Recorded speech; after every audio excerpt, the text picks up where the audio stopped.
দীর্ঘদিন ধরে 16 নম্বর ওয়ার্ডে রাজনীতি করেছি। দল এইবার আমাকে যেখানে যতটুকু কাজ দিয়েছে নিষ্ঠার সাথে করেছি এবং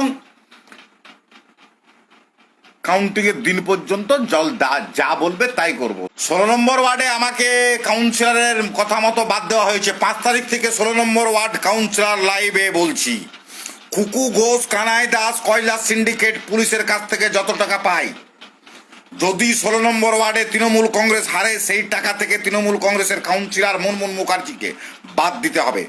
রাজেশ সাউ, মহেশ সাউ, গয়নার লোহা থেকে যত টাকা মাসোহারা পায় কাউন্সিলর সেটা বাদ দিতে হবে।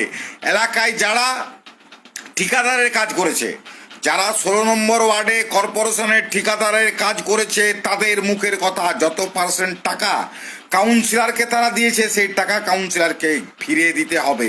এটা একটা হাস্যকর অভিযোগ। প্রথম কথা বলি যে অভিযোগটি একেবারে ভিত্তিহীন। আর দ্বিতীয় কথা হচ্ছে যে হাস্যকর এই কারণে বললাম যে এত বড় ওর কথা অনুযায়ী যদি আমি চলি, একটা সিন্ডিকেট চলে বা কয়লার বিভিন্ন ব্যবসা চলছে, সেখানে কাউন্সিলর একটা চুনোপুটি মাত্র। কাউন্সিলরের সেই ক্ষমতাই থাকে না যে সে এত বড় একটা ব্যবসা সে ডিল করবে। তো অভিযোগও ভিত্তিহীন এবং যে অভিযোগটা করছে সেটা অত্যন্ত হাস্যকর। আমরা দলের বিভিন্ন স্তরে এইটা জানিয়েছি, দল নিশ্চয়ই সেই ব্যবস্থা নেবে। আর আমি দুটো কথা বলতে চাই অভিযোগকারীর সম্পর্কে। তার কিছু প্রিভিয়াস ট্র্যাক রেকর্ড আমি জানাতে চাই আপনাদের মাধ্যম দিয়ে, যে আমাদের এখানকার মানুষ ম্যাক্সিমাম জনই 90% মানুষই জানে যে তার নেচারটা কী।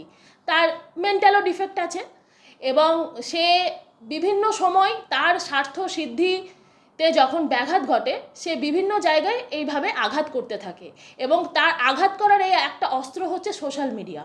সে সোশ্যাল মিডিয়ায় ফেসবুক লাইভ করে নিজেকে হিরো ভাবতে থাকে এবং সেই নিজেকে হিরো ভেবে সে বিভিন্ন রকম মন্তব্য যার কোনো ভিত্তি থাকে না সে বিভিন্ন জনের মাধ্যমে করতে থাকে। দেখুন, আমরা যতদূর জানি তৃণমূলের যুব প্রেসিডেন্টেরও বাড়ি হচ্ছে 16 নম্বর ওয়ার্ডে এবং দীর্ঘদিন ধরে আমরা বলে এসেছি, শুধু আমরা নয়, তৃণমূলের নেতা মন্ত্রীদেরকে দেখলে পরেই ছোটো ছোটো বাচ্চারাও আজকাল 1, 2, 3, 4 তৃণমূলের সবাই চোর বলা শুরু করে দিয়েছে। রাস্তা দিয়ে যাচ্ছে তৃণমূলের নেতা নেত্রীরা, তাদেরকে চোর চোর স্লোগান শুনতে হচ্ছে। অর্থাৎ এতদিন আমরা যে কথাগুলো প্রমাণ তথ্য সহকারে রেখেছি, মাননীয় হাইকোর্টও অনেক বিষয়ে অনেক সাবজেক্ট জনসমক্ষে তুলে দিয়েছেন, ঠিক আজকের ডেটে তাদেরই দলের যারা কর্মী, যারা খেটেছে, তৃণমূলের হয়ে থেকেছে, যারা তৃণমূলের দীর্ঘদিনের সাথী আছে, তারা তাদের নেতৃত্ব, তারা যাদেরকে নেতা বানিয়েছে তাদের সম্বন্ধে, তাদের তোলাবাজির সম্বন্ধে, তাদের বিভিন্ন বিষয় সম্বন্ধে জনসমক্ষে সোশ্যাল মিডিয়ার মারফত বলছে।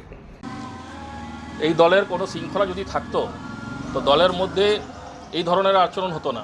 আজকে 2024 যে ইলেকশন, 16 নম্বর ওয়ার্ডে আমরা জয় হচ্ছি, তার ভয়ে কাউন্সিলর আর তার সঙ্গসাথীরা নিজেদের মধ্যে আরোপ প্রত্যারোপ করে দেখাতে চাইছে কি আমি হারাইনি, ও হারিয়েছে, ও হারায়নি, আমি হারিয়েছি। মানে কোম্পানির পার্টি তো এটা, দলের তো শৃঙ্খলা বলতে কিছু নয়। কোম্পানিতে যদি পরিণত হয় আমি ভাই স্যার আমার ভুল হয়নি, এটা ওই ধরনের পার্টি এটা। তো নিজের ঘাটটা অন্য লোকের উপরে চাপানোর একটা সৃষ্টি চলছে।